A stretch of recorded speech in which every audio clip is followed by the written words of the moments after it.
It's been said by many observers that one of the beneficiaries of the Iraq War, and you know, and I accept some of certainly some your observation in terms that in the long run the Iraqi people will benefit, have benefited, and and we hope that is going to be the case and that will be maintained. But one other beneficiary of the Iraq War, many believe, is Iran. You did not mention Iran in your presentation. I'd like to ask you the question as to where do you feel, what kind of relation you anticipate? After all, Iraq and Persia, that is Babylon, that's going back historically, and Persia has been rivals all the time. And today we see Iran, of course, have made tremendous gain as a result of the change that has taken place in Iraq. Where do you see that's going? And then I'd just like to continue that track of thought with you for a moment.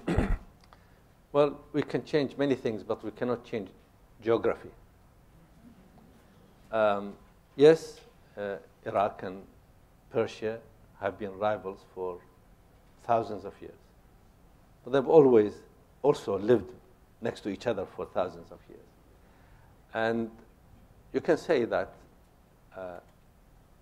the English and the French have been rivals for centuries.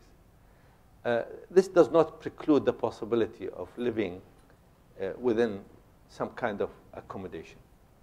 Now, yes, Iran was a net beneficiary from the removal both of Taliban in Afghanistan and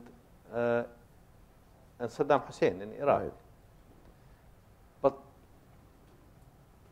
at the same time, they were hemmed in by American forces on both flanks, which is not a very comfortable feeling if you sit in the if you sit in the chairs of the Ayatollahs. So there is a mixed feeling. There is a feeling of relief in Iran, and there is a feeling of being under threat.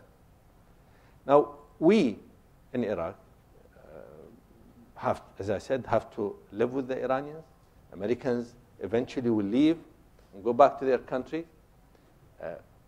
We have to reassure the Iranians that we do not want to pose a threat to them, because it's only through such assurances that we can persuade them to reduce their level of interference.